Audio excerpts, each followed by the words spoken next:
Ada satu kitab dijelaskan di dalam kitab tersebut, nama kitabnya Al-Manhajus Sawi, Syarhul Usul Thariqah Sada Bani Alawi, dikarang oleh ulama, ditulis oleh ulama yang besar, seorang ahli fikih, seorang yang sangat takut kata takwaannya kepada Allah. Siapa beliau? Al-Habib As-Sayyid Al-Syarif Al-Faqih Zain bin Ibrahim bin Sumait.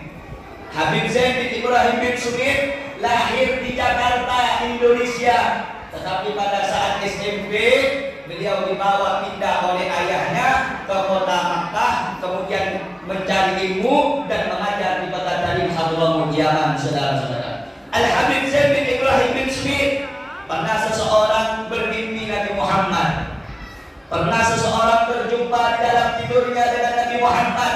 Orang tersebut bertanya, "Ya Rasulullah, siapa orang yang paling engkau cintai di zaman ini?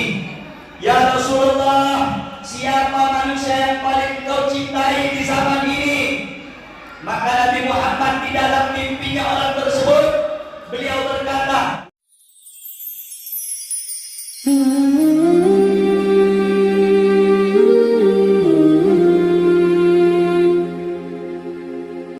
Allah memberikan kita nikmat yang sangat luar biasa, kenikmatan yang tiada tara. Apa kenikmatan tersebut? Kita bisa duduk di dalam majelis ini, kita bisa hadir di dalam masjid Jami'atul Muslimin ini, kita bisa bermunajat, beriktikaf di majelis yang mulia ini. Bersyukur kita kepada Allah. Saudara-saudara, Bapak Ibu sekalian, Allah menjadikan kita orang-orang yang baik, Allah menjadikan kita orang-orang pilihan. Untuk apa? Untuk bisa mengenang peristiwa perjalanan kekasihnya, untuk bisa mengambil manfaat, untuk bisa mengambil iktibar, untuk bisa mengambil pelajaran dari perjalanan yang mulia, perjalanan baginda Nabi besar Muhammad sallallahu alaihi wa ala alihi wasallam. Bersyukur kita kepada Allah. Allah gerakkan kedua kaki kita untuk melangkah ke majelis yang baik, untuk bisa duduk di majelis yang baik. Sebagaimana Al-Habib Ali bin Abi Bakar As-Sakran, dalam riwayat yang lain Al-Habib Ahmad bin Hasan Al-Abbas, dalam kitab Tadhkirun Nasnya dijelaskan bahwasanya majalisul dzikri wa majalisul ilmi wa majalisus salihin sabunul qulub wa ma'ul qulub. Ketahuilah Bapak-bapak, Ibu-ibu sekalian, majlis-majlis zikir seperti ini, tempat-tempat majlis taklim seperti ini, tempat-tempat majlis yang disebutkan nama orang soleh seperti ini, sabunul qulub wa ma'ul qulub, ibarat sabun, ibarat pembersih yang dapat membersihkan kotoran di dalam hati kita. Na'udzubillah, tsumma na'udzubillah. Kita takut dan berlindung kepada Allah dari penyakit-penyakit yang dapat mengotori hati kita. Na'udzubillah, tsumma na'udzubillah. Bila mana hati telah berpenyakit dan seseorang tidak mau lagi membersihkannya, fi qulubihim maradun, kata Allah, di dalam hati mereka terdapat penyakit, di dalam hati mereka dalam keadaan rusak. Fazadahumullahu maradah. Kalau mereka tidak mau membersihkannya, maka Allah akan tambah penyakit hati di dalam hatinya. Karena itu saudara-saudara, Bapak Ibu sekalian yang dimuliakan oleh Allah, saya dan Anda datang pada malam hari ini guna untuk berzikir kepada Allah, taqarruban ila Allah, mendekatkan diri kepada Allah, mengambil pelajaran dari sejarahnya Rasulullah. Yang kedua, kita duduk di tempat ini agar kita mengambil kemuliaan, mengambil keagungan dari apa? Daripada perkumpulan majlis ilmu yang di dalamnya dibacakan sejarah yang mulia, sejarah yang agung, sejarah yang sangat luar biasa, sejarah perjalanan baginda Nabi besar Muhammad sallallahu alaihi wa ala alihi wasallam. Bapak Ibu sekalian, saudara-saudara kaum muslimin muslimat yang dimuliakan oleh Allah, jangan engkau pungkiri majlis seperti ini, jangan engkau lalaikan majlis seperti ini, jangan engkau anggap remeh majlis seperti ini, saudara-saudara. Kenapa? Karena pada malam hari ini akan turun insyaallah rahmat yang bercucuran dari Allah, akan turun perhatian yang besar dari Nabi Muhammad sallallahu alaihi wa ala alihi wasallam. Saudara-saudara, di dalam Al-Qur'an Allah Subhanahu wa taala berfirman,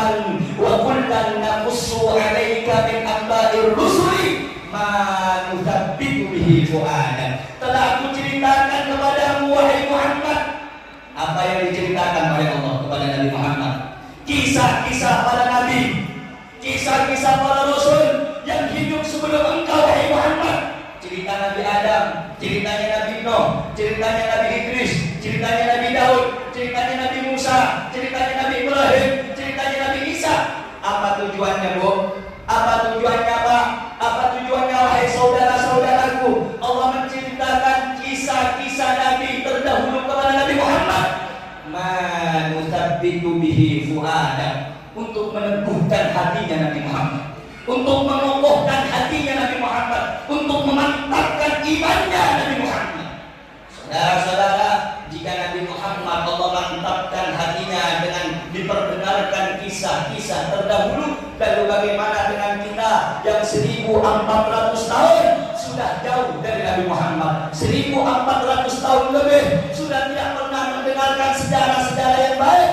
Karena itu saudara-saudara, mumpung pada malam yang mulia ini, di acara yang berkah ini, acara Isra wal Mi'raj, kita bersama-sama mengambil pelajaran dan mendengarkan kisah-kisah baginda Nabi besar Muhammad sallallahu alaihi wasallam. Ingat, tujuannya apa, Bu? Tujuannya untuk apa, saudara-saudara, bapak-bapak? Manusabbitu bihi fu'adak, agar iman kita makin kokoh sama Allah, agar iman kita semakin mantap sama Nabi Muhammad, agar iman kita semakin kuat kepada Allah.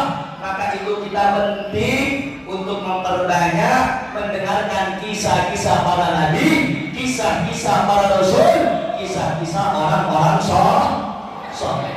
Hadirin Bapak Ibu sekalian yang dimuliakan oleh Allah, sebelum kami membahas tentang keutamaan Isra wal Mi'raj, manfaat-manfaat peristiwa Isra wal Mi'raj, maka kita harus tahu orang-orang yang hadir di majelis ilmu ini bukan keinginan sendiri. Bapak datang ke sini bukan kemauan Bapak sendiri, Ibu datang ke sini bukan kemauan Ibu sendiri, tetapi Ibu Bapak datang ke tempat ini adalah nikmat anugerah dari Allah Subhanahu. La haula wala quwwata illa billahil aliyyil. Kita tidak punya kuasa, kita tidak punya daya, kita tidak punya kekuatan untuk menggerakkan kedua kaki kita, kecuali ini semua atas kehendak dan izin dari Allah Subhanahu. Jadi yang membuat Ibu datang ke tempat ini, yang membuat Bapak datang melangkah ke masjid ini, bukan keinginan Bapak, bukan daripada kemauan sendiri dari Bapak, tetapi ini Allah Subhanahu wa ta'ala menginginkan kita duduk di majelis yang baik. Allah menghendaki kita duduk di majelis yang mulia. Karena itu kita dikumpulkan di majelis ini untuk dijadikan orang-orang yang baik. Ada seorang yang bertanya, Habib, masa mungkin orang-orang yang datang di majelis seperti ini adalah orang-orang yang dijadikan orang-orang yang baik? Gak ada na'am? Iya, saudara-saudara. Ada satu kitab dijelaskan di dalam kitab tersebut, nama kitabnya Al-Manhajus Sawi, Syarhul Usul Thariqah Sada Bani Alawi, dikarang oleh ulama, ditulis oleh ulama yang besar, seorang ahli fikih, seorang yang sangat takut ketakwaannya kepada Allah. Siapa beliau? Al-Habib As-Sayyid Al-Syarif Al-Faqih Zaid bin Ibrahim bin Sumair. Habib Zaid bin Ibrahim bin Sumair lahir di Jakarta, Indonesia, tetapi pada saat SMP beliau dibawa pindah oleh ayahnya ke kota Makkah, kemudian mencari ilmu dan mengajar di kota Tarim Hadramut Yaman. Saudara-saudara, Al-Habib Zaid bin Ibrahim bin Sumair, pernah seseorang bermimpi Nabi Muhammad, pernah seseorang berjumpa di dalam tidurnya dengan Nabi Muhammad. Orang tersebut bertanya, "Ya Rasulullah, siapa orang yang paling engkau cintai di zaman ini?" "Ya Rasulullah, siapa manusia yang paling engkau cintai di zaman ini?" Maka Nabi Muhammad di dalam mimpinya orang tersebut, beliau berkata, "Waladi Zaid bin Ibrahim bin Sumair," anakku yang bernama Zaid bin Ibrahim bin Sumair. Luar biasa. Habib Zain bin Ibrahim bin Smith diakui, dicintai, disayangi oleh datuknya Nabi Muhammad sallallahu alaihi wasallam. Saudara-saudara, di dalam kitabnya Habib Zain bin Ibrahim bin Smith, nama kitabnya Al-Manhajus Sawi, Syarhul Usul Thariqah Sadaba Alawi. Di situ beliau Al-Imam Abdullah bin Alawi Al-Haddad radhiyallahu anhu wa nafa'ana bihi wa bi 'ulumihi fid dharain amin ya rabbal. Al-Imam Abdullah Al-Haddad, ibu-ibu, bapak-bapak, sebelum kita baca ucapan beliau, sebelum kita mengutarakan ungkapan-ungkapan perkataan mulia beliau, kita harus tahu Al-Habib Abdullah Al-Haddad itu pengarang Ratib Al-Haddad. Yang kita kenal Ratib yang masyhur di mana-mana ada dua, ada Ratib Al-Attas, ada Ratib Al-Haddad. Ratib Al-Haddad ditulis dan disusun oleh Al-Imam Qutbul Irsyad wa Ghawthul Ibad wal Bilad Abdullah bin Alawi Al-Haddad. Kalau Ratib Al-Attas dikarang oleh gurunya, ditulis oleh gurunya, namanya Al-Imam Qutbul Anfas Al-Habib Abdurrahman Umar bin Abdurrahman Al-Attas. Al-Habib Umar bin Abdurrahman Al-Attas, pengarang Ratib Al-Attas, guru daripada Al-Imam Abdullah Al-Haddad, pengarang Ratib Al-Haddad. Al-Imam Abdullah Al-Haddad ini kalau saya ceritakan saudara-saudara, ceritanya Imam Haddad ini tidak bakal selesai. Kenapa? Beliau ini Bu, di umur masih kecil 6 tahun punya penyakit. Imam Haddad punya penyakit cacar, saudara-saudara. Sampai penyakit tersebut menyebabkan kebutaan kedua matanya Al-Habib Abdullah Al-Haddad. Al-Imam Abdullah Al-Haddad masih kecil punya penyakit cacar sehingga kedua mata beliau menjadi buta. Tetapi di umur 9 tahun mata zahir ini diganti dengan mata batin. Pada umur 9 tahun Al-Imam Abdullah Al-Haddad berhasil menghatamkan Al-Quran, hafal daripada isi dan kandungan ayat suci Al-Quran dalam keadaan buta.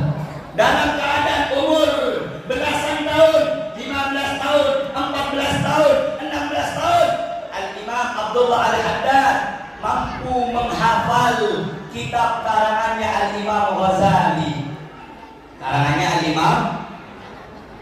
Al-Imam Ghazali itu nama aslinya Muhammad bin Muhammad Al-Ghazali. Imam Ghazali itu banyak karangannya, di antaranya yang fenomenal terkenal Ihya Ulumuddin, Niyarul Ilm, Minhajul Abidin, Bidayatul Hidayah, semuanya dihafal oleh Al-Habib Abdullah Al-Haddad pada umur belasan tahun. Ibu tahu kitab Ihya itu satu jilidnya tebalnya kayak Al-Quran. Ada 5 jilid Ihya dihafal pada saat umur belasan tahun oleh Al-Imam Abdullah Al-Haddad dalam keadaan matanya yang buta, saudara-saudara. Bu, Imam Haddad masih kecil buta.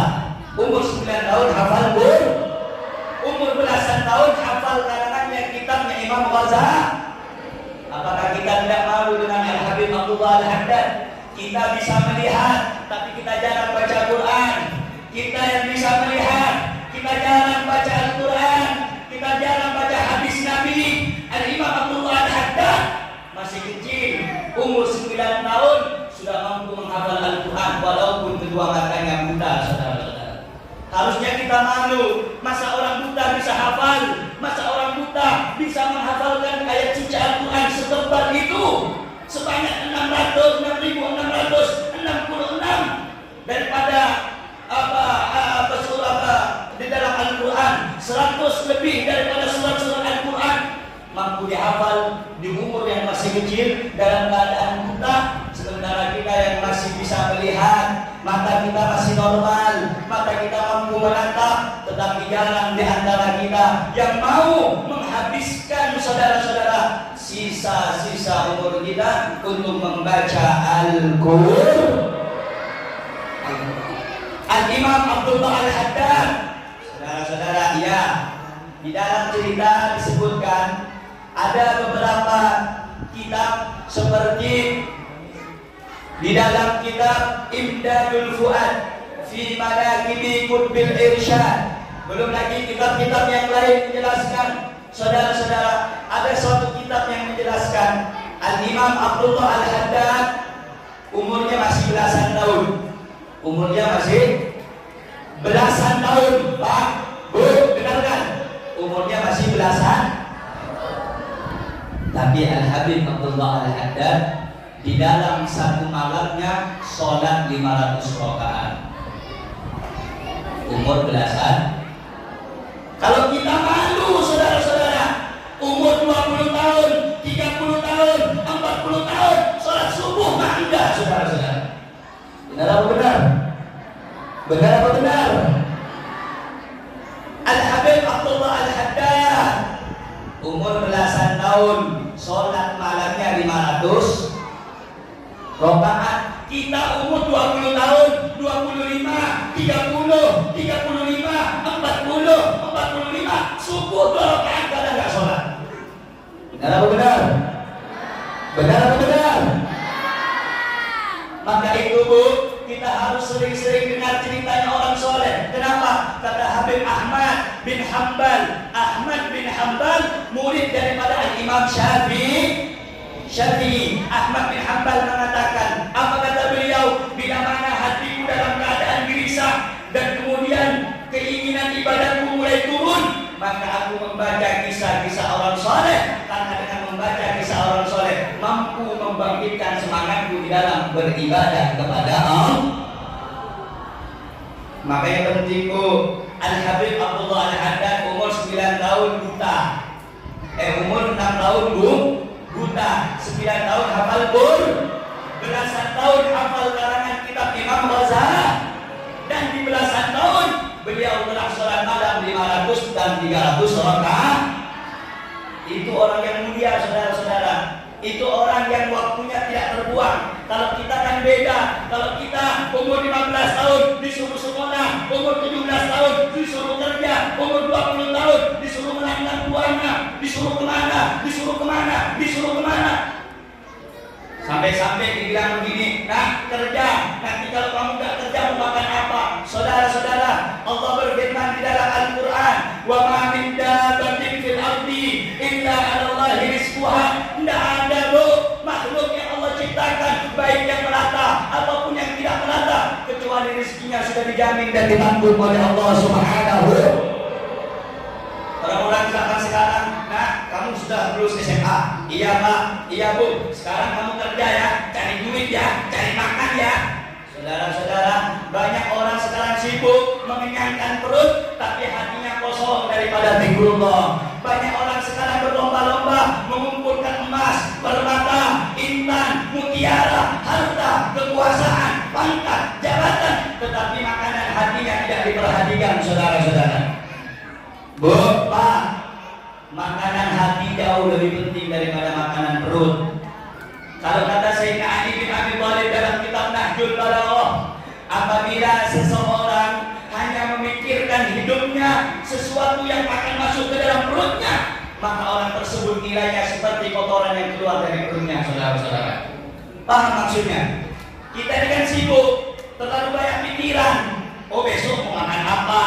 Kalau kita fokus untuk mencari dunia, maka nilainya kita di hadapan Allah bagaikan kotoran yang keluar dari tubuh kita. Karena itu, saudara-saudara, Bapak Ibu yang dimuliakan oleh Allah Subhanahu wa Ta'ala, kalau kita ingin jadi orang yang sukses dan beruntung, perbanyak duduk di majelis seperti ini, perbanyak dengarkan kisah orang-orang saleh seperti ini.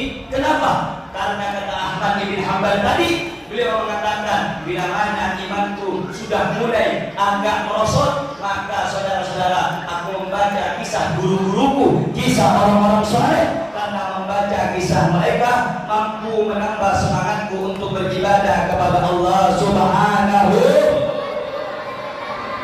Bapak Ibu sekalian yang dimuliakan oleh Allah, kita orang zaman sekarang, saudara-saudara, kadang-kadang lebih jelek daripada binatang.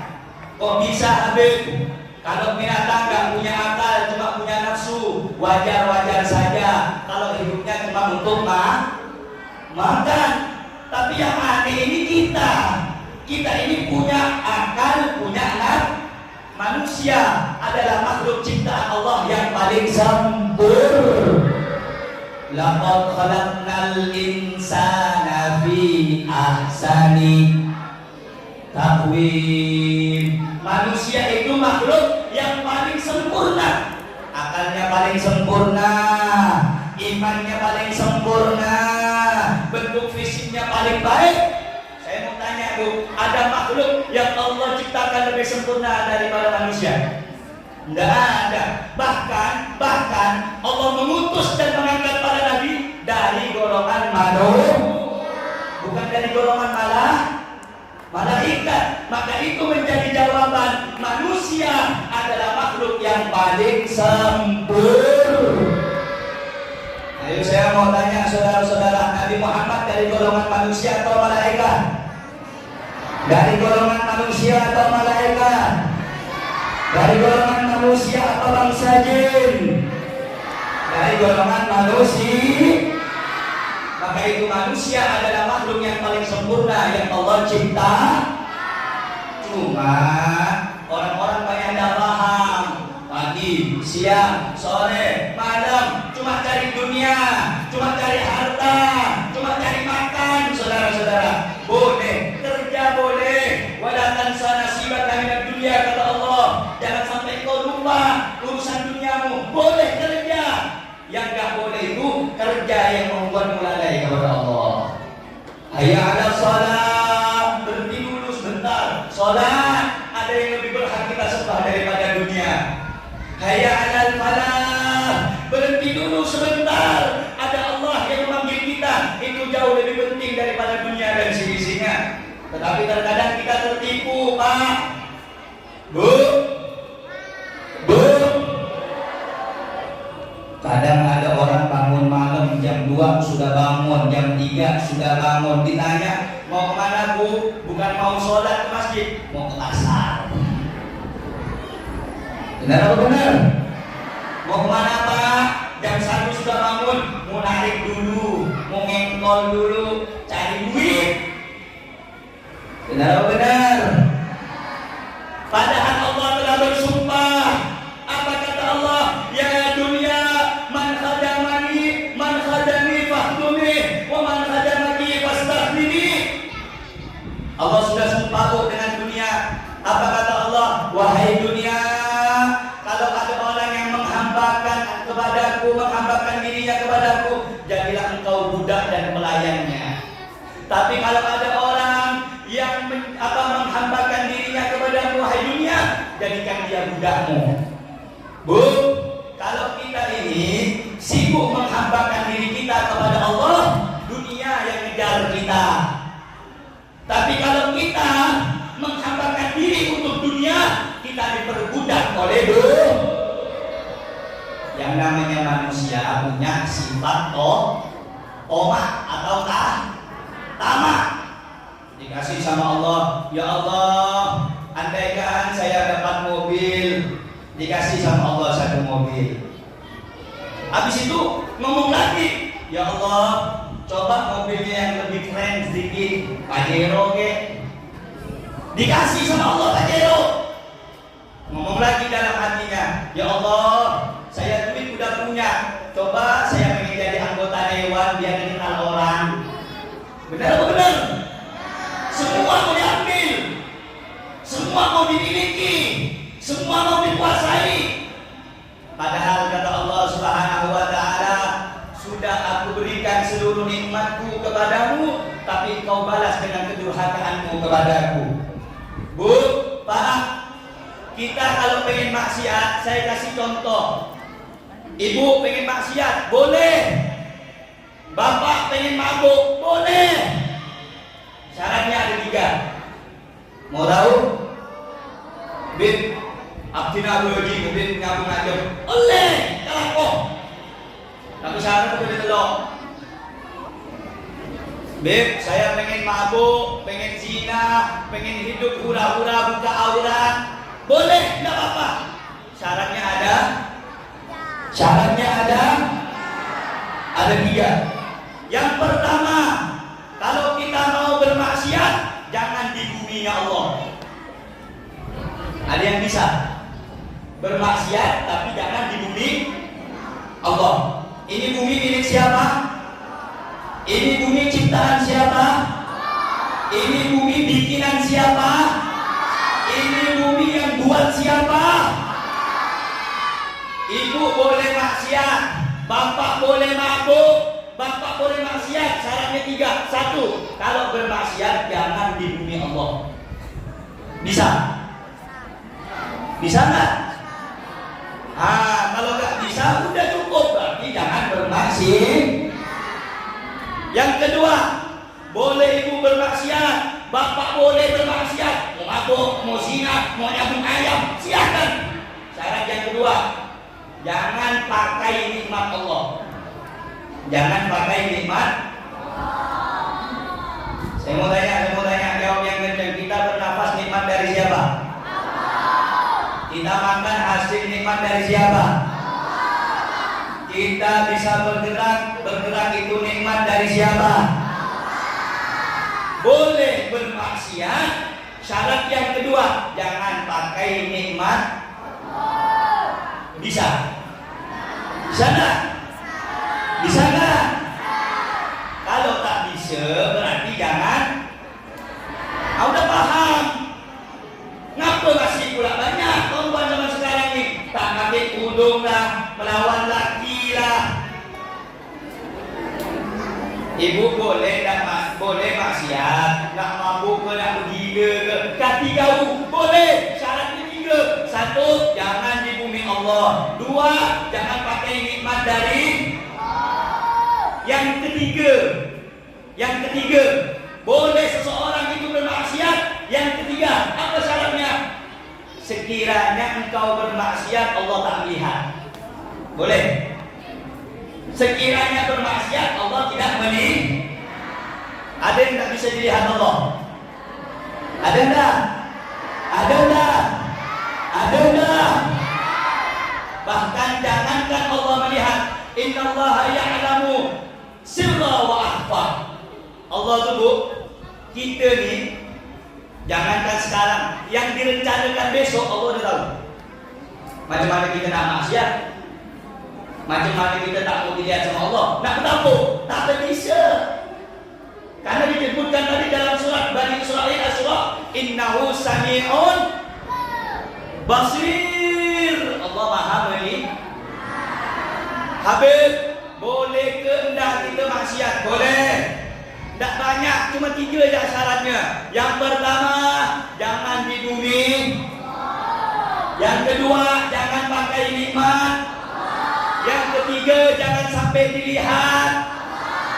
Ada yang bisa? Ada yang mampu? Kalau mampu, saya nak berguru. Kalau ada yang mampu, Beb, saya bisa, Beb. Maksiat tak dilihat Allah, saya nak belajar. Habib, saya bisa maksiat tapi bukan di alam dunia ni. Di mana? Planet punya Allah masih. Saya bisa maksiat tapi bukan di bumi. Di mana? Di Pluto ciptaan Allah. Betul apa betul? Jadi kalau ada nanti tetangga emak-emak ni, tetangga bapak-bapak ni, kerjanya maksiat terus, apa panggil? Sini loh kamu. Ada apa bang? Sini loh. Kamu di tobat. Kata aku lah bang, bosan aku lah. Kau jangan ikut-ikut. Aku kasih kau saran. Kalau kau nak mabuk, kau nak berjudi, kau nak bunuh orang, kau nak zina, kau nak macam-macam, tak apa. Kata Habib syaratnya 3. Apa tu bang? Nyaman betul tu Habib masih itu. Oh, dia belum tahu. Sini loh. Apa bang? Yang pertama kata Habib, kalau nak maksiat jangan sampai di bumi Allah. Kalau ada alam lain selain alam dunia ni, apa boleh? Yang kedua, jangan pakai nikmat Allah. Jadi kau bernafas, kau makan, jangan pakai itu aja. Macam mana pula aku bisa bernafas dan makan? Kau fikirkan seorang. Yang ketiga, kau boleh bermaksiat kalau sekiranya kau melakukan dosa, Allah tidak melihat. Kalau kau bisa 3 perkara ni, aku boleh. Tapi kalau satu yang kau tak bisa, tak boleh bermaksiat. Paham? Jelas? Nah karena itu saudara bapak ibu sekalian yang dimuliakan oleh Allah, banyak manusia zaman sekarang yang tertipu dengan dunia. Banyak manusia yang sekarang tertipu dengan kelalaian dan kenikmatan dunia. Ya Rab, Nabi Muhammad sallallahu alaihi wasallam, beliau itu pernah bersabda, apa kata Nabi Muhammad Pak? Apa kata Nabi Muhammad Bu? Ad-dunya darun liman da'adalah waman yajma'awa liman la'aqlalah. Dunia itu rumah bagi orang yang tak punya rumah, dan orang yang sibuk mengumpulkan dunia itu orang yang tandanya tak punya akal. Siang, pagi, sore, malam, zuhur, asar, maghrib, isya, subuh, dilihat kena kawannya. Apa kerja kawan aku? Kerja cari duit terus. Mati anak bini, cucunya semua yang ambil. Dia tak dapat apa-apa, dapat gede ya. Dalam betul. Dalam betul. Sudah kerja biasa saja. Jangan sampai kita menjadikan terobsesi, terlalu menginginkan dunia yang lebih hingga kita meninggalkan kewajiban kita kepada Allah Subhanahu. Ini sampai sini kira-kira paham tak dulu nih? Jelas dah? Paham dah? Berarti mendengarkan kisah orang soleh itu bagus atau tak bagus? Dengarkan cerita-cerita para nabi dan para rasul itu bagus atau tak bagus? Penting apa tak penting? Baik atau tak baik? Sallu ala Nabi Muhammad. Yang kedua, bersyukur kita kepada Allah. Allah jadikan kita pada malam hari ini duduk sama-sama, duduk di majlis yang mulia. Untuk apa Habib? Membaca sholawat kepada Nabi Muhammad sallallahu alaihi.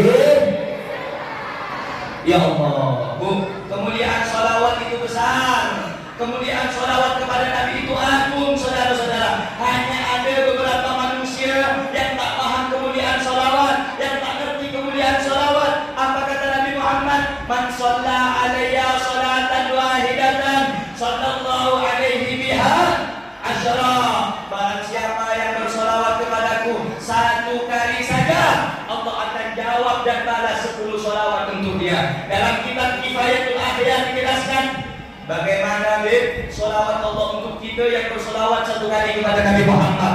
Allah akan ampuni 10 dosanya, Allah akan angkat 10 derajatnya, dan Allah akan berikan 10 pahala untuk dia. Saudara-saudara, ibu, bapak cuma cukup baca Allahumma salli ala Sayyidina Muhammad wa ala ali Sayyidina.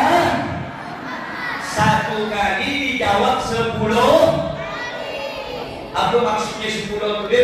Allah kasih pahala 10, Allah ampunkan dosanya 10, Allah angkat derajatnya 10. Makanya Bu, kalau baca sholawat jangan masing-masing.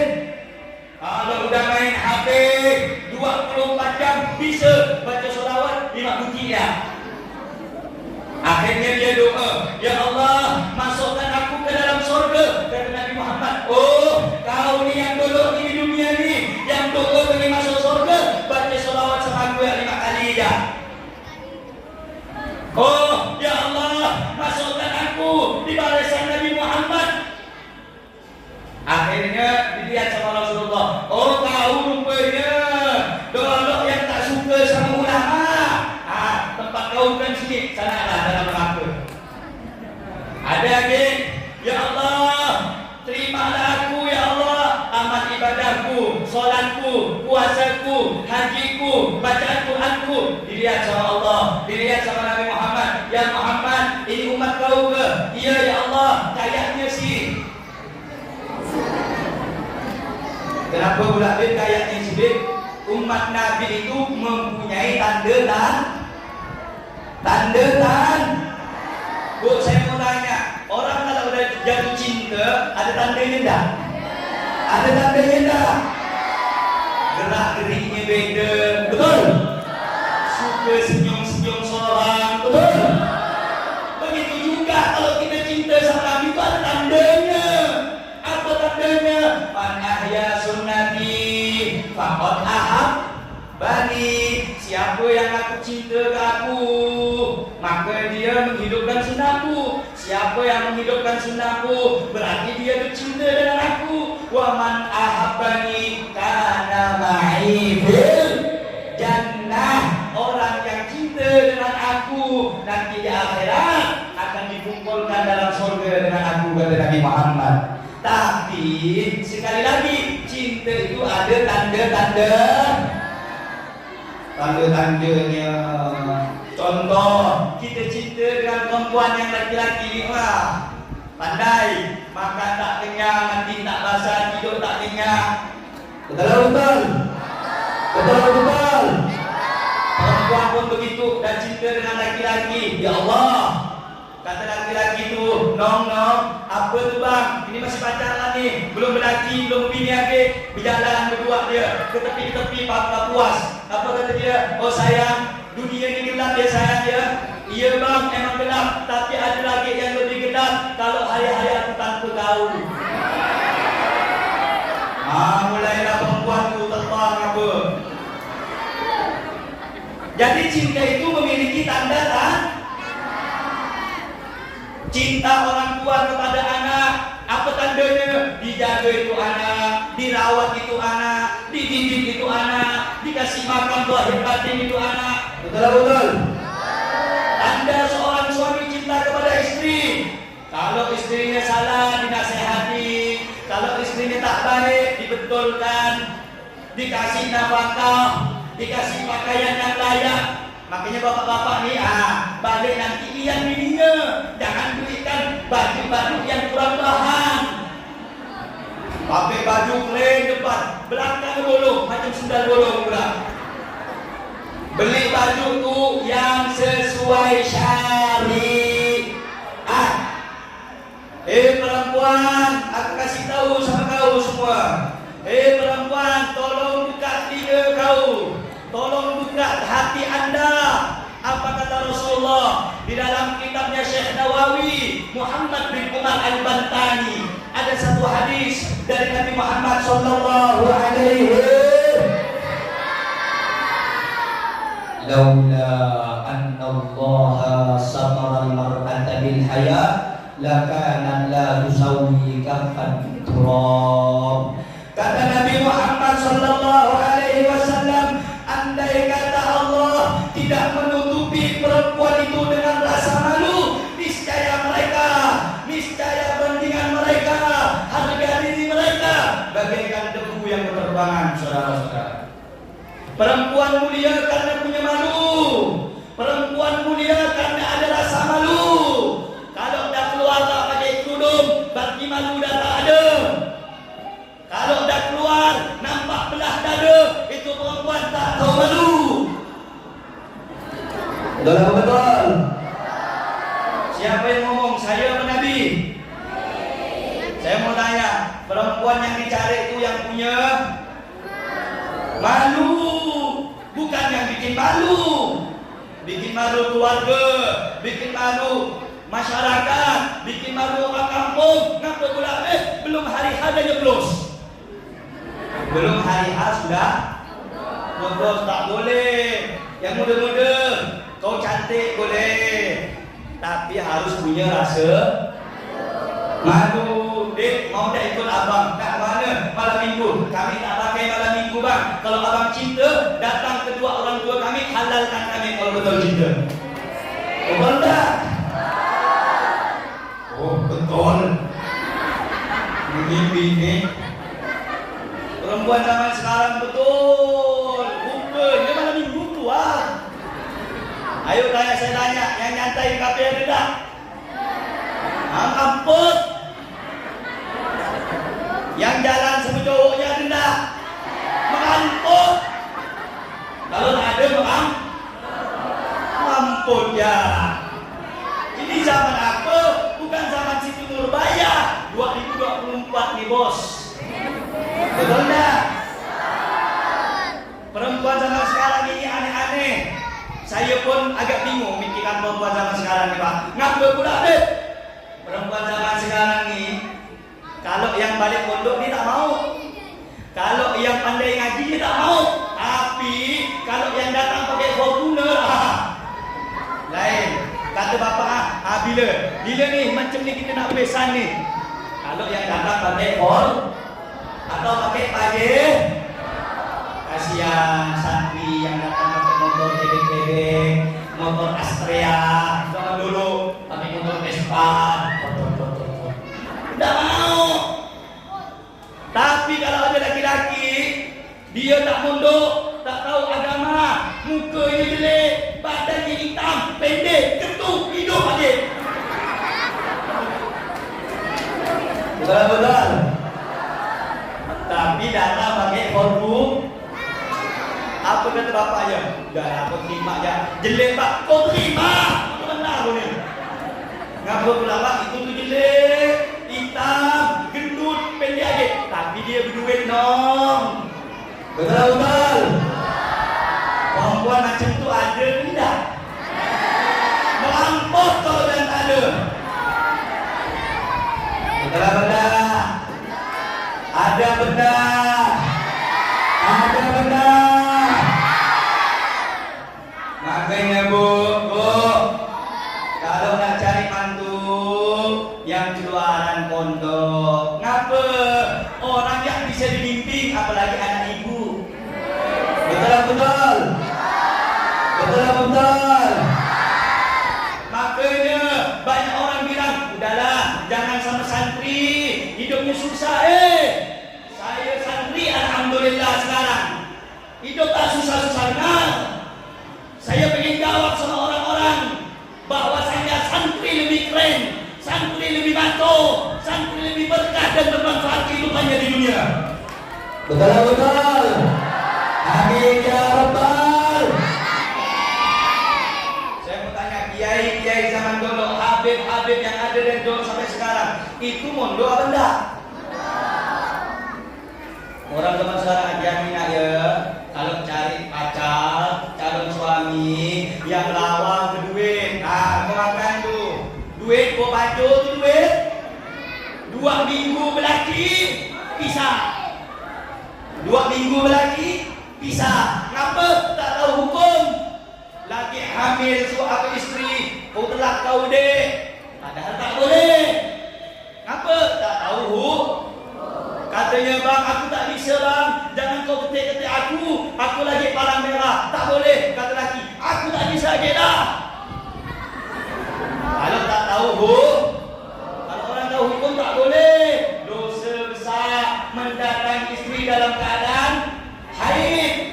Sampai dikatakan di dalam Al-Quran bahwasanya kalau engkau hendak mendatangi istrimu, datangi mereka dalam keadaan dalam keadaan suci, dalam keadaan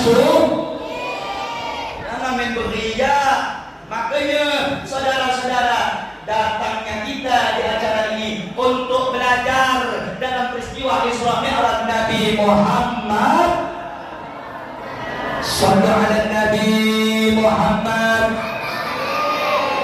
Jadi umat Nabi itu punya tanda dan punya bukti, punya apa tanda mencintai Nabi? Di antaranya memperbanyak baca sholat, memperbanyak menghidupkan sunnahnya. Pak, mulai dulu sunnah itu dari yang kecil, jangan yang besar-besar. Contoh, minum pakai tangan kanan, jangan ada lagi minum tangan kiri. Nah, balik dari ngaji nih, dari acara nih, besok-besok minum tangan kan, jangan lagi minum tangan, karena itu sunnahnya. Yang kedua, kalau minum dalam keadaan saya sering pak kalau udah belanja Sudirman, Allah siang-siang bulan Ramadan, udahlah berdiri, tak ada puasa, minum tangan kiri. Itulah benda di pasar-pasar tuh, ya Allah. Cocok rupa manusia. Ada yang separuh manusia, separuh jin. Kenapa pula dek? Lihat kalau bulan puasa di pasar-pasar, kaki ada, badan tak nampak. makan dia. Betul atau betul? Betul atau betul? Ditanya, bang, abang muslim? Oh saya muslim. Ngaku tak puasa? Tadi tak tahu, aku balik. Separuh kakinya nampak, separuh badannya tak nampak. Itulah dibilang separuh manusia, separuh jin. Pernah itu lihat? Mampu tak lihat? Di jalan-jalan sini ya belonggo, bubuk ayam, nasi kuning, bakso. Yang pedagang kalau bulan Ramadan jangan buka. Kalau nak buka nanti nak buka kuah. Tak boleh. Nanti mentang-mentang bulan Ramadan, sate kambing, sate ayam, pagi jam 8 udah. Kacau ini. Boleh berjual, tapi kalau udah ambil bang, untuk orang buka puas, jangan dari jam 8. Jam 8 itu bukan cuma orang yang hamil yang nak makan, orang yang sehat pun tua-tua sakit nak makan. Betul. Boleh tak ada puasa, di antaranya orang tua boleh tak puasa. Yang sekiranya kalau dia puasa bikin badannya makin sakit, boleh. Tapi nanti kalau sudah selesai bayar fidyah. Boleh tak puasa kalau dia perempuan yang haid. Tapi nanti saudara-saudara, orang yang haid atau nanti orang yang hamil, orang yang menyusui, boleh tak puasa, tapi nanti wajib diganti. Boleh tak puasa kalau dia budak kecil. Boleh tak puasa kalau dia musafir. Ini ndak orang Merepeko contoh. Dari mana bang? Merepeko kenapa tak puasa? Saya perjalanan di musafir. Dari mana? Dari Merepeko ke Pare Pangeran. Kacau dah itu gitu tuh. Kacau saudara-saudara. Ngapa pula tak puasa bang? Saya musafir dek. Dari mana? Dari Siantar ke Batu Layang. Dah sakit kecil. Makanya jangan mudah-mudah mempermainkan hukum, jangan mempermainkan agama. Jadi tanda orang mencintai Nabi, memperbanyak sholawat dan memperbanyak baca sholawat dan juga menghidupkan sunnah Nabi Muhammad Sallallahu Alaihi Wasallam. Nabi Muhammad manusia yang mulia. Kita punya Nabi ini bukan Nabi kaleng-kaleng, bukan Nabi sembarangan Nabi, saudara. Sampai ada satu kitab saya sebutkan. Mau dilanjut atau cukup nih? Lanjut tuh cukup.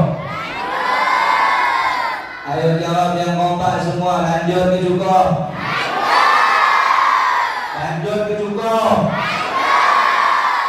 Jam 10 dah nih. Lanjut ke? Lanjut ke enggak? Nah, kalau dilanjut ada ya panitia. Ada buah ya. Kalau dibetulkan boleh gitu. Jadi Nabi Muhammad Sallallahu Alaihi Wasallam ada satu kitab namanya Majmu' Arba'inat min Fadaili Sayyidina Muhammad. Apa di dalam kitab tersebut? Ada satu riwayat dari Salman Al-Farisi.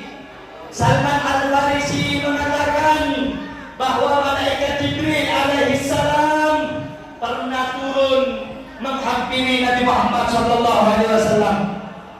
Kemudian malaikat Jibril mengatakan, "Ya Rasulullah, assalam yuqri'uka salam." Wahai Rasulullah, sang pemilik salam mengirim salam untuk engkau wahai Rasulullah. Siapa pemilik salam? Allah Subhanahu. Kemudian malaikat Jibril mengatakan, "Ya Rasulullah, Allah Subhanahu wa taala berfirman, in kuntu ittakhadtu Ibrahim khalilan laqad ittakhadtuka habiban." Apa kata malaikat Jibril? Allah Subhanahu wa taala berfirman, jika aku mengambil Ibrahim sebagai orang yang dekat dengan aku, maka aku jadikan engkau ya Muhammad sebagai kekasihku, kata Allah. Kemudian Allah Subhanahu wa taala berfirman, "Wa ma khalaqtu khalqan akrama alayya minka." Wahai Muhammad, tidak ada makhluk yang aku ciptakan lebih mulia di sisi aku daripada engkau wahai Muhammad. Wa laqad khalaqtud dunya wa ahlaha li'u'arrifahum manzilatika wa karamatika indi. Aku ciptakan dunia dan seisinya. Aku ciptakan dunia dan para penghuninya agar mereka tahu bagaimana kedudukanmu, bagaimana jabatanmu, bagaimana kemuliaanmu di sisiku ya Muhammad. Bapak, kita diciptakan Allah, jin, manusia, tumbuh-tumbuhan, malaikat, hewan, semuanya diciptakan untuk mengenal kemuliaan Nabi Muhammad, untuk mengenal derajat kedudukan Nabi kita Sayyidina Muhammad sallallahu alaihi wasallam. Jadi tak ada manusia yang lebih mulia melebihi Nabi kita Muhammad. Bagaimana dengan Nabi Adam? Bagaimana dengan Nabi Musa? Bagaimana dengan Nabi Ibrahim? Semua para nabi, semua para rasul, kalah kemuliaannya dengan kemuliaan Nabi kita Sayyiduna Muhammad, Habibuna Muhammad, Syafi'una Muhammad, Tabibuna Muhammad. Sallu ala Nabi Muhammad. Allahumma salli wa sallim wa barik. Saya tanya saudara, sebelum saya lanjut, laki, perempuan, tua ataupun muda, dari apa yang kita dengarkan, apa yang saya sampaikan, Nabi mulia atau tidak? Jawab yang kompak, Nabi mulia atau tidak? Nabi agung atau tidak? Nabi sempurna atau tidak? Kekasih siapa Nabi Muhammad? Ciptaan siapa Nabi Muhammad? Utusan dari siapa Nabi Muhammad? Makhluknya siapa Nabi Muhammad? Siapa yang ciptakan Nabi? Allah Subhanahu. Siapa yang ciptakan Nabi? Ini nampaknya orang paling pekong belum makan semua ni. Jawab yang kencang, Nabi mulia ke enggak, Pak? Jawab, Nabi sempurna ke enggak? Nabi agung ke tidak? Siapa yang ciptakan Nabi? Jawab, siapa yang membuat Nabi? Kekasih siapa Nabi? Siapa Tuhan alam semesta? Siapa yang menciptakan kita semuanya? Takbir. Sallu ala Nabi Muhammad. Nampaknya di masjid Jamiatul Muslimin ini mau dibekikkan takbir dulu biar setan hilang. Ngapa pula dari tadi ada yang dimakwan matanya, ada yang mikirkan besok tak makan apa, besok kajian tidak dia. Mau ditakbir dulu biar setannya biar tangan. Saya tanya sekali lagi, Nabi mulia atau tidak? Nabi kompak sempurna atau tidak? Makhluk siapa Nabi? Ciptaan siapa Nabi? Siapa yang maha besar? Siapa yang maha kuasa? Siapa yang maha esa? Siapa yang maha kaya? Takbir! Takbir! Allahu Akbar! Sallu ala Nabi Muhammad. Lanjut atau cukup? Udah atau cukup? Lanjut atau cukup? Jam 10 tadi ini. Lanjut. Lanjut. Sebelah sini kita lama-lama. Lanjut. Jam 10. Lanjut. Pokok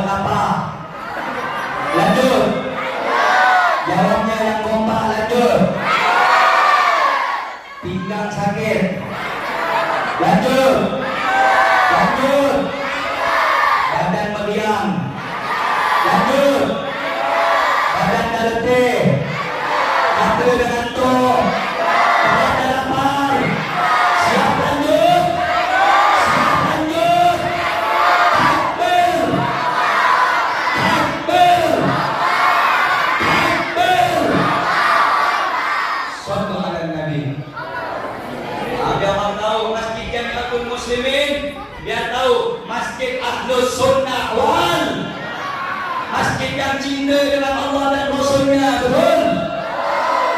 Habib, apa Habib ini? Mungkin Habib, yang panas makin panas. Betul apa benar? Yang kuat-kuat tak dengar, biar dengar. Betul apa benar? Alhamdulillah. Alhamdulillah. Itulah dia risiko kalau undang saya. Macam mana Habib? Kita tahu. Saya ni sebenarnya muka si tak ada garam amat. Ada orang bilang jangan undang Habib Rehan itu kalau ceramah kasar. Jangan undang dia kalau ceramah itu tak ada isinya. Saya mau tanya Bu, jawab yang kompak dari tadi yang saya ceritakan bagus apa tak? Ayat Qurannya ada benda. Hadis Nabi ada benda. Mana yang ngomong saya bilang tak ada apa-apa je. Betul? Betul? Jangan undang Habib Rehan, bahaya tu. Kamu pula apa? Mulutnya kotor.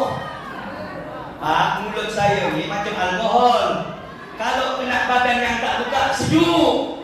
Tapi kalau kena badan luka betul sikit ya, pedihnya minta ampun. Betul? Betul? Ada saatnya kita adem ayam tentram lembut. Betul? Ada tak saatnya kita naik? Jangan dibawa terus, nanti kena indah orang. Betul? Nah, saudara Bapak Ibu yang dimuliakan oleh Allah Subhanahu wa taala, Nabi kita mulia, Nabi kita sempurna, Nabi kita sangat agung. Karena itu, siapa orang yang duduk pada malam hari ini datang untuk memuliakan Nabi, datang untuk mengagungkan Nabi, insyaallah nanti dimuliakan oleh Allah dunia dan akhirat. Insyaallah akan diagungkan Allah dunia dan akhirat. Amin ya Rabbal. Yang nomor 3, saudara-saudara, Allah berikan kita kemuliaan bisa duduk sama-sama dalam rangka Isra wal Mi'raj Nabi Muhammad sallallahu alaihi wasallam. Dalam Al-Quran ini saya singkat-singkat aja nih, bukan apa. Nanti pandai-pandai orang Pontianak nih lama penceramahnya. Aku nak balik jalan. Belum dah saya singgah macam itu dah deh, balik. Karena itu saudara-saudara, Allah berfirman di dalam Al-Quran, saudara-saudara, bahwa Isra Mi'raj itu adalah mukjizat yang Allah berikan untuk Nabi kita Sayyidina Muhammad sallallahu alaihi. Bu, Pak, mukjizat Nabi itu banyak. Apa di antaranya, Bu? Dalam Maulid Ad-Daibai. Tahu Maulid Ad-Daibai tak?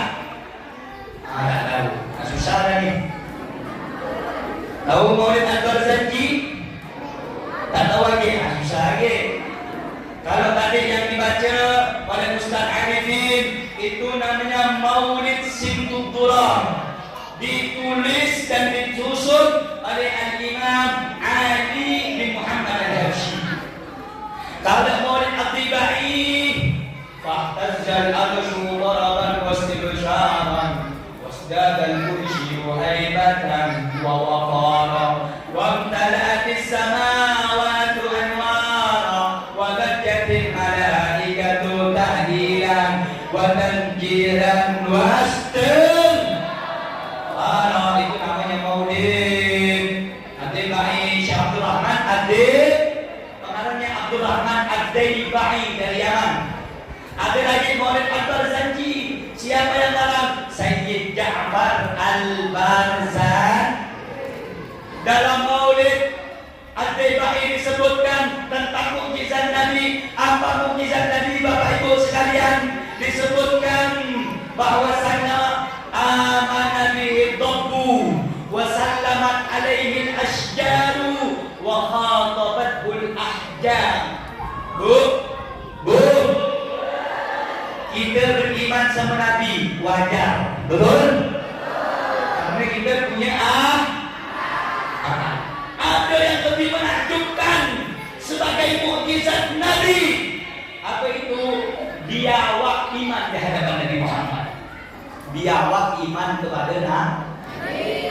Amana bihi dhabbu wa sallamat alaihi al-ashjaru wa ahjaru. Biawak. Apa namanya? Biawak masuk Islam di hadapan Nabi. Saya tanya, biawak punya akal enggak? Punya pikiran enggak? Biawak masuk Islam, beriman dengan Nabi kita Sayyiduna Muhammad sallallahu alaihi wasallam. Alaihi asjaru, batu-batu tu Bu, kalau Nabi lewat sebagaimana dalam riwayat bersama Sayyidina Ali, Nabi lewat dengan Sayyidina Ali, batu tu bilang apa?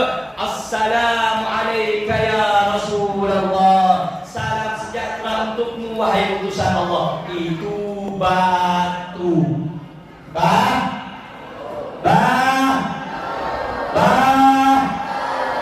Batu punya akal dah, punya mulut dah.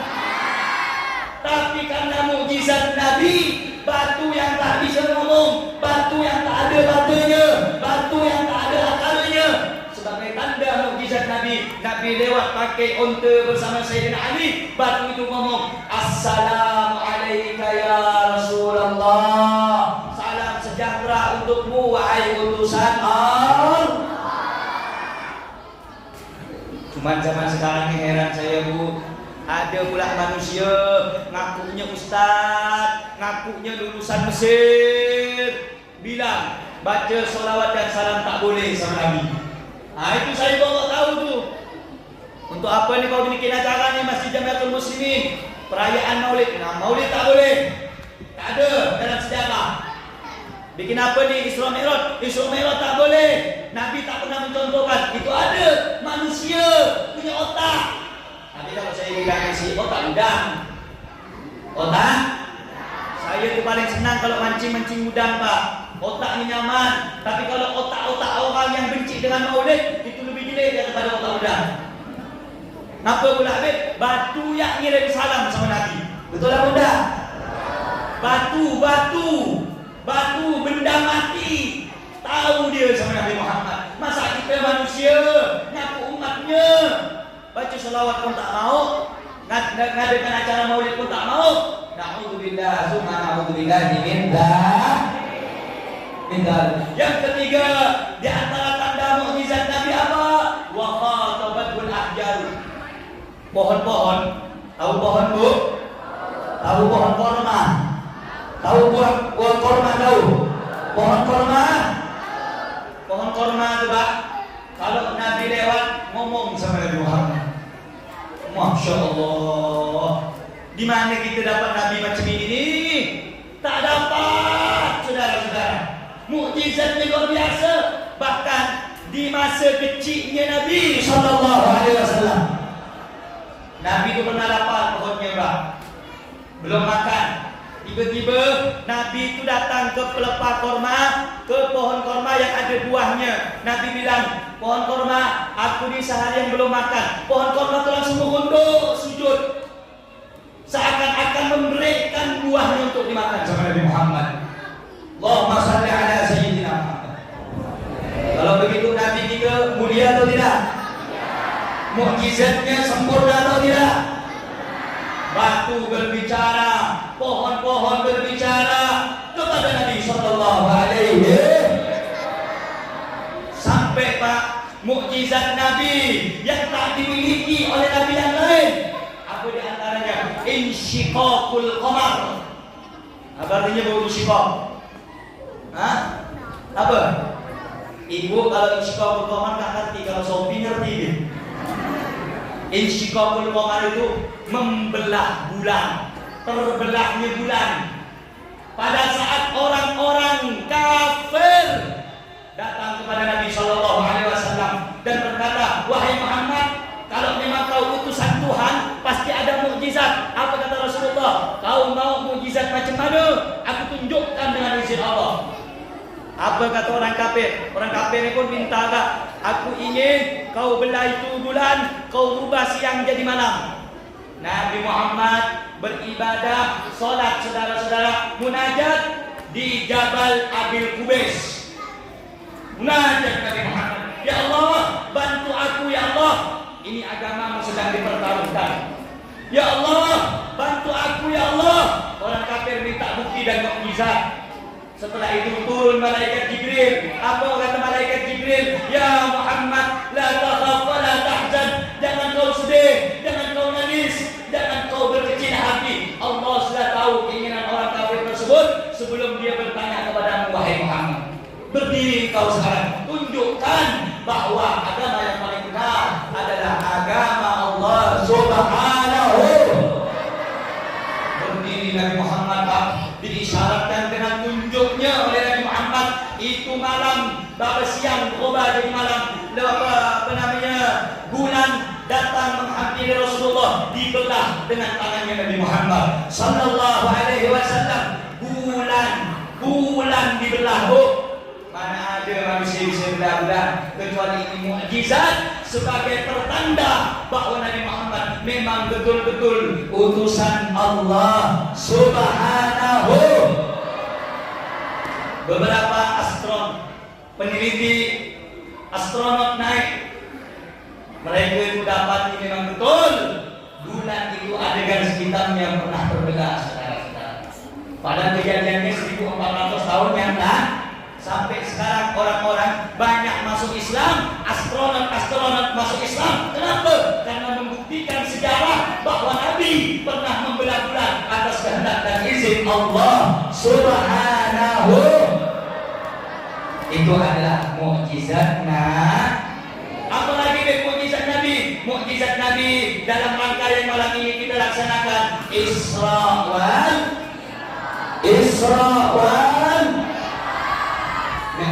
ini kalau saya bahas Isra Mi'raj ini panjang tuh. Jam berapa nih? Jam 11. Mau dilanjut dah cukup nih? Mau dilanjut dulu dah? 10:30. Masih mau dilanjut? Masih mau dengarkan? Masih mau dengarkan Isra Mi'raj? Allahumma sholli ala sayyidina Muhammad. Saya singkat saja. Isra Mi'raj, Allah berfirman, Subhanallah alladzi asra bi'abdihi. Sampai situ aja saya bahas. Pokoknya banyak. Sikit yang penting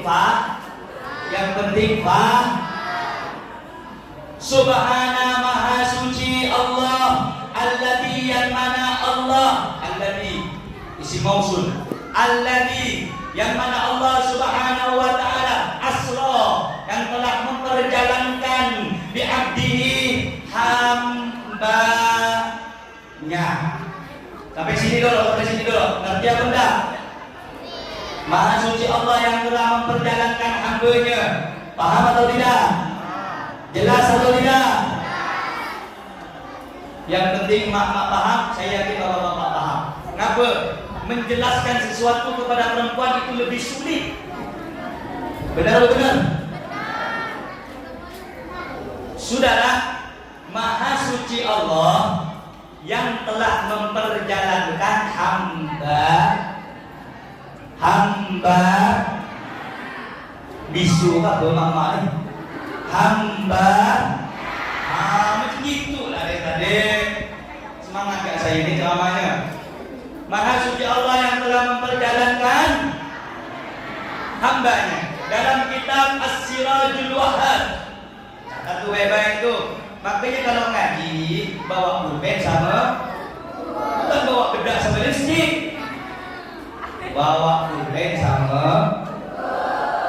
Dalam kitab As-Sirajul Wahhad fil Isra wal Mi'raj, kenapa Habib Allah menggunakan lafaz subhana? Artinya maha suci Allah. Kata para ulama, Allah ingin menunjukkan bahwa Allah itu suci dari segala kehinaan. Allah itu maha kuasa dari segala kemustahilan. Sehingga Allah memulai sejarah peristiwa Isra wal Mi'raj dengan lafaz subhana, maha suci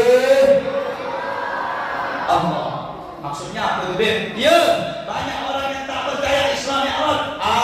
Muhammad itu bohong, kata orang kafir. Masa dari Mekah ke Palestina hanya satu malam? Tak masuk di akal. Allah jawab di dalam Al-Quran, maha suci Allah. Maha suci Maha suci Alladzi asra, yang telah memperjalankan hamba-Nya yang bernama Muhammad sallallahu alaihi. Bu, Maha suci Allah yang memperjalankan. Pahamkan dulu. Di sini Isra Mi'raj ini bukan Nabi jalan seorang. Di dalam Isra Mi'raj ini bukan Nabi jalan seorang, bukan bergerak seorang, tetapi Nabi diperjalankan. Siapa yang menjalankan?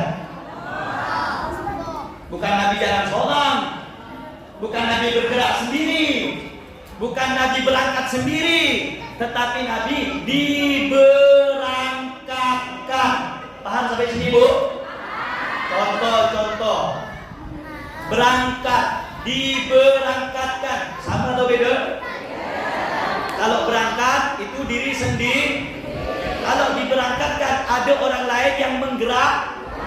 Begitu juga Isra wal Mi'raj. Maha suci Allah yang telah memperjalankan hamba. Di sini saya mau tanya, Nabi jalan seorang atau dijalankan? Nabi bergerak sendiri apa digerakkan? Nabi Isra dengan keinginan sendiri atau diisrakan? Sampai sini paham? Paham tidak? Jelas tidak? Alhamdulillah. Makanya Bu, Allah bilang awal-awal Maha suci Allah agar tidak ada manusia yang berpikir itu keinginan Muhammad, itu perbuatan Muhammad. Tidak, tapi Allah jawab Maha suci Allah yang telah memperjalankan hambanya. Nabi tidak berjalan sendiri, Nabi tidak bergerak sendiri, tetapi Nabi dipergerakkan oleh Allah, Nabi diperjalankan oleh Allah, Nabi diberangkatkan oleh Allah dalam peristiwa Isra wal Mi'raj. Sampai sini dulu nih, paham atau enggak nih penjelasannya? Nabi bergerak sendiri atau digerakkan? Jawab yang kompak, Nabi berangkat sendiri atau diberangkatkan? Nabi berjalan sendiri atau diperjalankan? Siapa yang menggerakkan Nabi? Siapa yang memperjalankan Nabi? Takbir. Beriman sama Allah, percaya kepada Allah. Jawab yang kompak, beriman kepada Allah, percaya kepada Allah, percaya dengan peristiwa Isra Mi'raj. Alhamdulillah. Makanya Pak, kalau ada orang tak percaya peristiwa Isra Mi'raj, faqad kafar, kata ulama, bisa menjadi orang kafir, disemur, keluar dari Is. Kenapa Habib? Karena kisah atau cerita Isra Mi'raj ada di dalam Al-Qur'an. Di antara tanda kalau kita beriman harus percaya kepada kitab-kitab Allah. Di antaranya Al-Qur'an. Apa Allah firmankan dalam Al-Qur'an? Dzalikal kitabullah.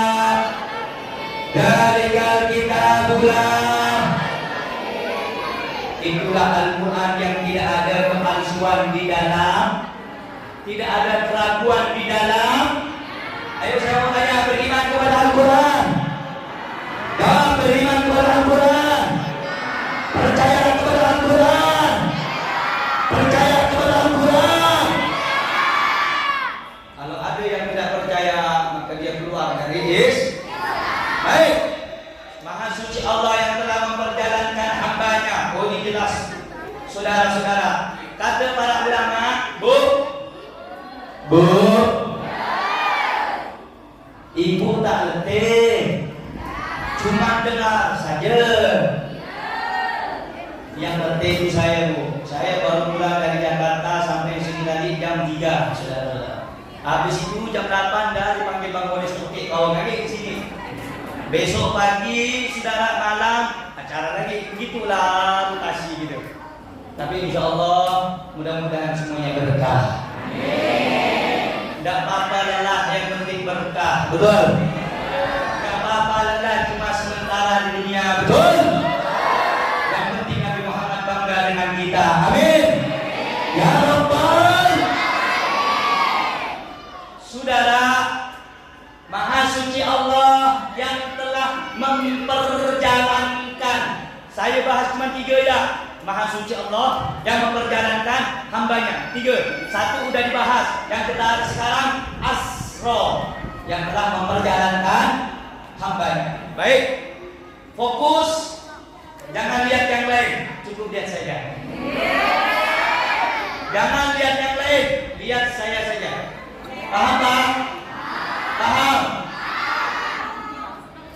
Biar aku Bu, biar Pak, biar je. Udah, kalau ngaji harus jelas. Udah cukup hubungan yang tidak jelas, kalau ngaji harus jelas. Benar? Udah cukup kisah percintaan yang gak jelas, kalau ngaji harus jelas. Benar benar. Nah, gini ngaji dulu. Paham Pak? Oh, sebagian yang gak paham saya minta maaf. Saya ini ada darah-darah bule sedikit. Bule Madura namanya. Saudara yang dimuliakan oleh Allah, Maha Suci Allah yang telah memperjalankan hamba. Saudara, ada 3 pendapat. Berapa? Bu. Bu. Ada berapa? Ada berapa, Pak? Ini mau ngaji kan? Ngantuk semua ini. Pokoknya yang semangat saya doakan dapat duit banyak berkah. Kalau urusan duit ngalim, bingung saya. Saudara, ada 3 pendapat di dalam kitab As-Sirajul Wahhaj tentang Isra wal. Pendapat yang pertama, Nabi Sallallahu Alaihi Wasallam Isra Mi'rajnya sempurna. Ada jasad, ada roh. Paham ya? Paham dah? Paham dah? Sempurna, ada jasad, ada roh. Makanya Maha Suci Allah yang telah memperjalankan hambanya. Hamba dalam ayat tersebut kata para ulama utuh, sempurna, ada jasad, ada. Kalau mayat ada jasad, rohnya tak. Sampai sini paham tak dulu? Paham tak dulu?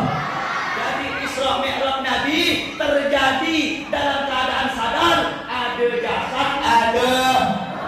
Pendapat yang pertama. Pendapat yang kedua, dengarkan dulu, Bu. Pendapat yang pertama, Nabi Isra Mi'raj ada jasad, ada. Paham sampai sini? Pendapat yang kedua mengatakan bahwasanya Nabi itu Isra Mi'raj ruh saja, jasad tak ikut. Ruh saja, jasad tak ikut. Paham tak sampai sini dulu? Paham tak? Ruh saja tapi tanpa jah. Tanpa jah. Itu pendapat yang ketiga. Kata para ulama, Isra dan Mi'raj itu beda. Isra dan Mi'raj itu beda. Tahu bedanya? Tahu bedanya? Kalau Isra perjalanan bumi, dengarkan baik-baik. Kalau Isra perjalanan bumi, kalau Mi'raj perjalanan mudah-mudahan jadi anak soleh. Soleh.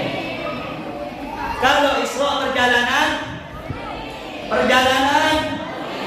jawab perjalanan. Kalau Mi'raj perjalanan langit.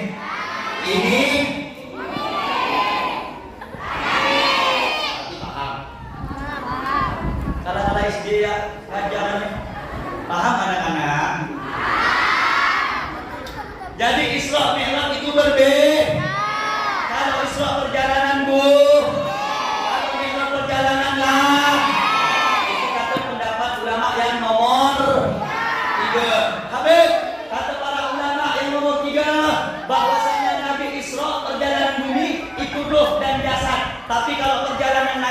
ruh saja, jasad tak ikut. Paham? Paham tak dulu? Paham tak dulu? Pendapat yang ketiga mengatakan Nabi itu Isra perjalanan bumi dengan jasad dan juga ruh, perjalanan langit cuma ruh tanpa jasad. Sampai sini paham Pak? Ayo jawab yang keempat, paham? Pendapat yang pertama, Nabi Isra Mi'raj sempurna, ada jasad, ada. Ini pendapat Ahlus Sunnah wal Jamaah. Pendapat Ahlus Sunnah wal Jamaah, mayoritas para ulama. Nabi Isra Mi'raj itu sempurna, ada jasad, ada roh. Paham ya? Yang kedua, pendapat yang kedua, Nabi itu cuma dengan ruh tanpa jasad. Pendapat yang ketiga, Nabi perjalanan bumi dengan jasad dan ruh, sementara perjalanan langit cuma dengan ruh tanpa jasad. Ayo jawab yang kompak, jawab yang kompak, yang semangat. Di antara tiga pernyataan ini, mana yang lebih bagus? Pertama, kedua, atau ketiga? Pertama, kedua, atau ketiga? Pertama. Ngapa pula Beb? Yang kedua bilang Nabi itu cuma ruhnya saja, jasad tak ikut. Pendapat yang pertama sempurna, ada jasad, ada. Mana yang lebih bagus, pertama atau kedua? Jawab yang kompak. Pertama atau yang kedua? Pertama atau kedua? Pertama atau ketiga? Ayo jawab, bukan saya. Kata mula. Pertama atau ketiga? Takut benar abang pada kau ni. Pertama ke nombor 3? Dengarkan dulu. Dengar dulu ya. Pendapat pertama, Nabi Isra Mi'raj sempurna, ada jasad, ada. Itu mayoritas para ulama Ahlus Sunnah wal. Yang kedua, pendapat Mu'tazilah yang mengukur segala sesuatu dengan akal. Dia bilang, kata orang-orang Mu'tazilah, apa katanya? Nabi itu dengan roh saja, jasad tak ikut. Itu pendapat nomor. Memanglah nomor 2, itu jelas. Yang nomor 3, Nabi itu Isra perjalanan bumi dengan ruh dan jasad. Perjalanan langit cuma ruh tanpa jasad. Di antara 3 pendapat ini, mana yang lebih bagus? Aku gerak nomor berapa? 1. Yang lebih bagus mana? Nomor. Pendapat Isra wal. Jangan dipotong nanti video-video ini. Habib berkampanye. Tidak. Saya cuma menjelaskan 3 pendapat ulama. Ayo jawab. Di antara 3 pendapat ini, mana yang lebih bagus?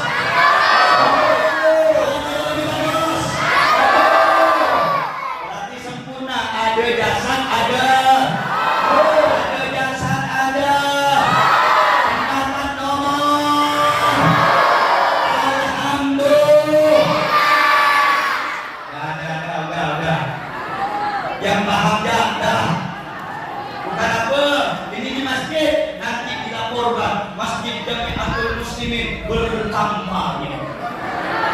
Betul. Kita hendaknya kampanye menjelaskan Isra wal.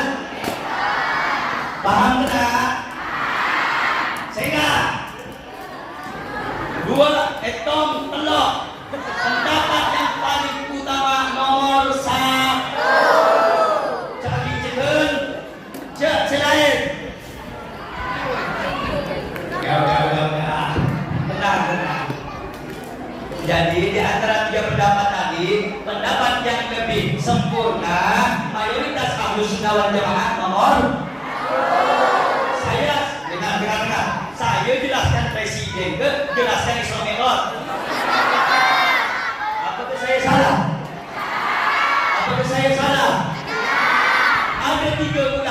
pendapat 1, 2, 3. Yang pertama sempurna, yang kedua cuma roh, yang ketiga kadang roh, kadang sempurna. Mana yang lebih bagus?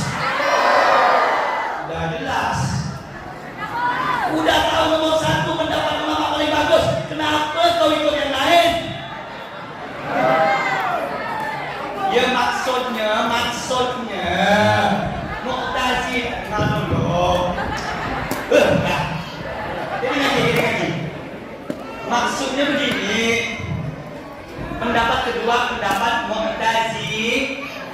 Kalau ada pendapat ulama, ngapain kita ikut pendapat Mu'tazil? Mu'tazilah pendapatnya nomor 2 yang mengatakan Isra Mi'raj Nabi itu hanya dengan ruh tanpa jah. Saya salah loh. Aku salah apa? Hah? Saya salah ke saya? Salah ke? Pendapat yang pertama Ahlus Sunnah wal Kompakna Ahlus Sunnah wal. Yang nomor 2 pendapat Mu'tazilah. Yang ketiga ada tahu nih, itu lepuk nampaknya. Jadi saya mau tanya, mau ikut Ahlus Sunnah apa Mu'tazilah? Jawab kena. Ahlus Sunnah apa Mu'tazilah? Ahlus Sunnah apa Mu'tazilah? Takbir. Berarti ikut Ahlus Sunnah wal, tidak ikut Mu'tazil. Tidak masalah. Semua orang mempunyai semua orang berbeda dalam pendapat yang pertama Ahlus Sunnah ada dalilnya. Pendapat yang kedua juga ada dalilnya. Semuanya selama ada dalilnya, berbeda dalam pendapat ataupun itu tidak masalah. Yang penting persaudaraan nomor, persatuan nomor,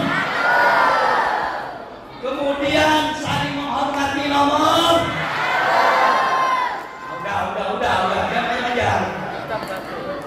Paham ya? Saya jelaskan Isra nih. Jangan dipotong nanti, jangan dipotong. Saya paling tidak suka kampanye, tidak suka saya. Tidak suka, jangan dipotong. Kalau ada orang bilang Habib, jangan nanti Habib harus pilih kosong ini. Saya nggak bisa. Tidak bisa menentukan. Habib, jangan pilih nomor 1. Saya juga tidak bisa. Bingung saya. Jadi jangan sampai dipotong kok. Paham ya? Paham ya? Jadi di antara 3 pendapat mana yang lebih baik? Ya. Yang ketiga, udah cengang-cengang. Ini yang tahu juga. Jadi yang nomor 3, Maha Suci Allah yang telah memperjalankan hamba.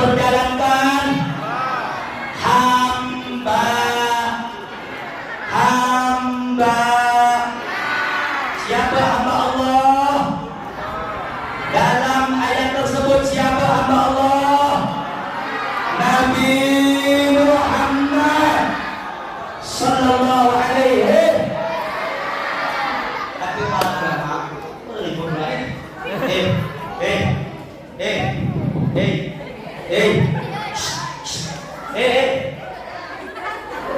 Sunat dia.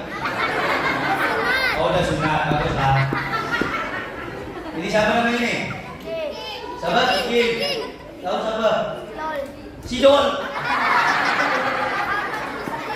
Oh, Muhammad. Mudah-mudahan jadi orang alim. Jadi saudara, ini kawan kau bocah FF. Dan saudara yang dimuliakan oleh Allah, terakhir dengar dulu.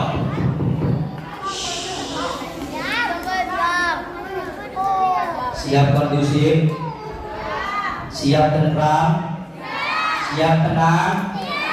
Yang nomor 3, kenapa Allah menggunakan lafaz abdun di dalam perjalanan Isra Mi'raj Nabi? Saudara, kata para ulama, pangkat yang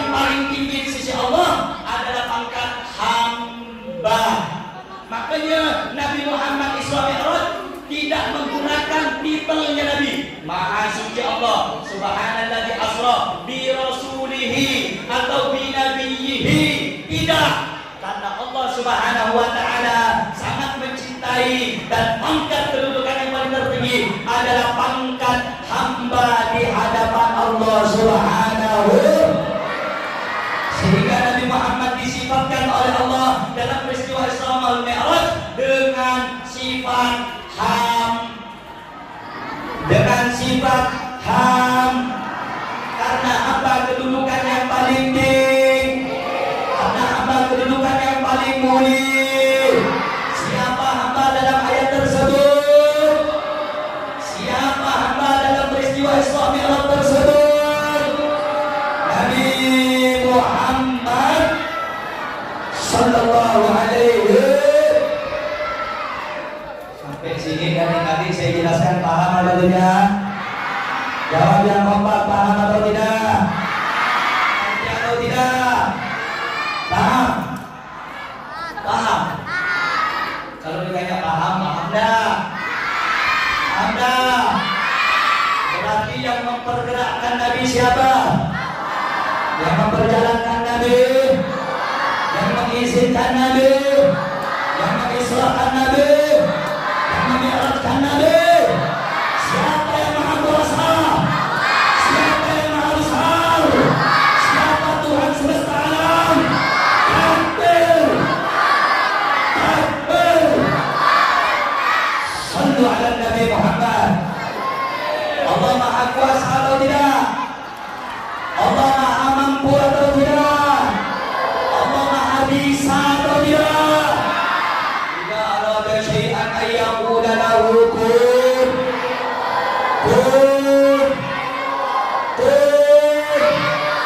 Isra Mi'raj tak masuk di akal dari Mekah ke Palestina hanya satu malam. Tapi kalau Allah yang mau, bisa atau tidak? Mungkin atau tak mungkin? Mampu atau tak mampu? Maha suci, maha besar. Takbir! Sallu ala Nabi Muhammad. Paham? Ngerti? Alhamdulillah. Ya saudara, itu terakhir dari apa yang saya sampaikan. Tahu saya banyak-banyak, sedikit, paham, diamalkan, disebarkan. Berapa tadi? 4. Sedikit, paham, diamalkan, sedikit, dipaham, diamalkan. Paham? Paham? Ngerti apa tak ngerti? Paham apa tak paham? Ngertos tak ngertos? Itu bahasa Sunda. Bahasa Sun. Alhamdulillah. Alhamdulillah. Nah saudara, terakhir dari ini yang saya sampaikan, ingat, dari perjalanan kisah panjang Nabi Muhammad, Nabi berikan satu perkara untuk kita yang wajib untuk kita jaga. Apa itu? Sholat 5. Sholat 5. Zuhur, asar, maghrib, isya. Zuhur berapa rakaat? Asar berapa rakaat?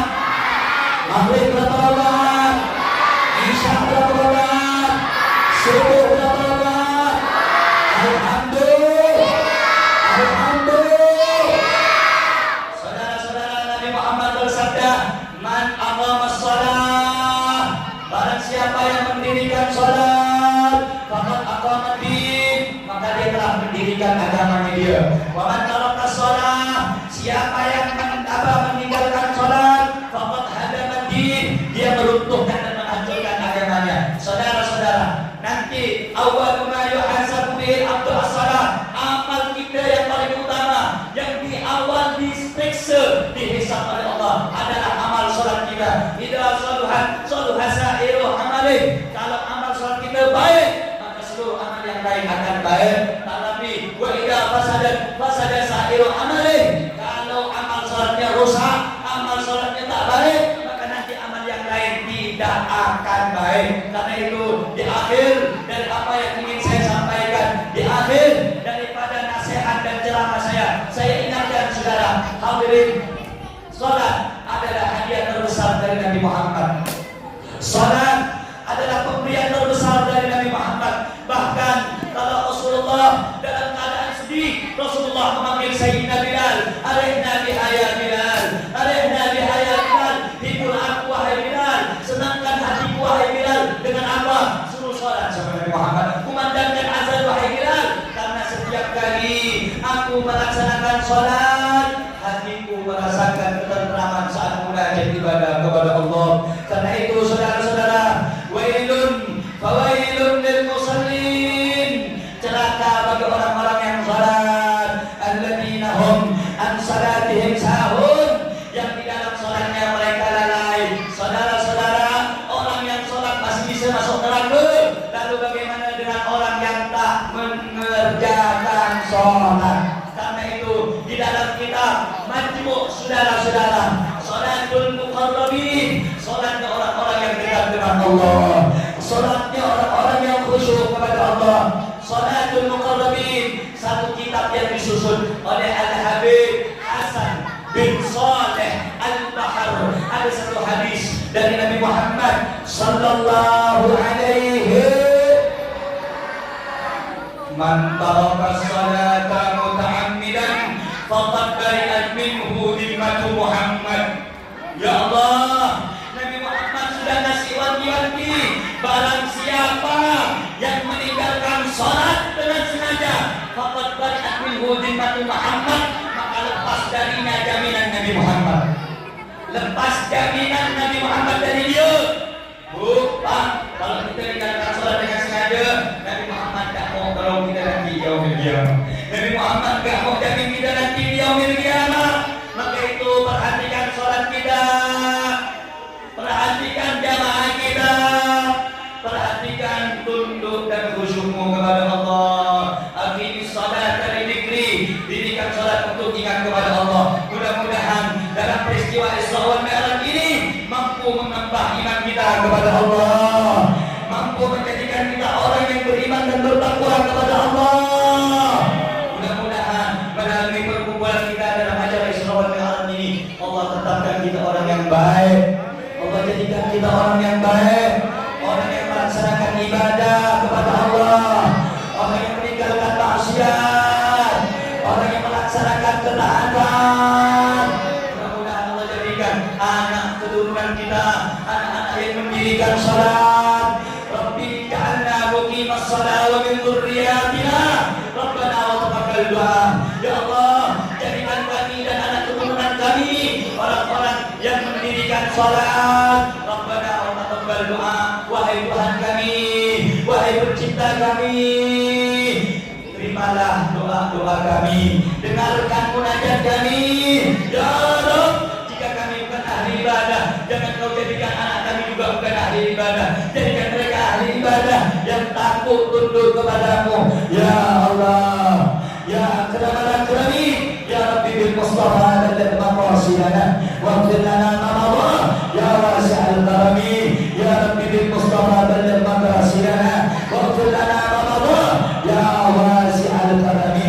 Li khamsatu lutfi biha ar-rabba'il hatina al-Mustafa wal Murtawa wa ibnahuma wa Fatimah. Mudah-mudahan yang hadir khususnya masyarakat warga yang ada di paling tengah ini, yang ada di sentra tengah ini, mudah-mudahan dijadikan orang yang istiqamah dalam ibadah, jadikan orang yang berkah dalam kehidupan dan umurnya, dijadikan orang yang selamat dunia hingga akhiratnya, dijadikan orang yang baik dan husnul khatimah.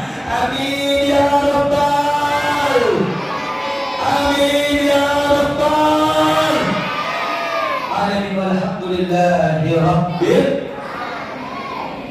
alamin. Hadirin hadirat yang dimuliakan Allah, tak banyak apa yang saya sampaikan.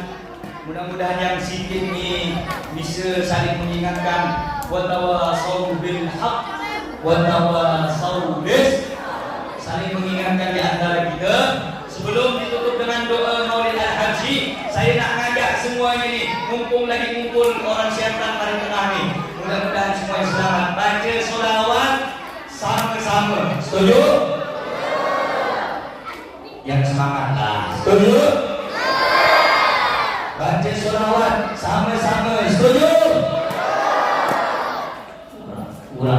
Setuju?